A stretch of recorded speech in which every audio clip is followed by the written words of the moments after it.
মায়ের দুধের ঋণ কেউ কোনো দিন, মায়ের দুধের ঋণ কেউ কোনো দিন শোধ করিতে পারবে না।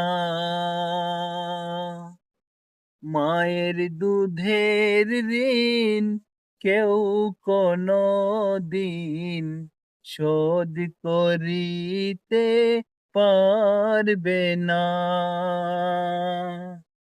মা জননীর চোখের মনির মূল্য দেওয়া যাবে না।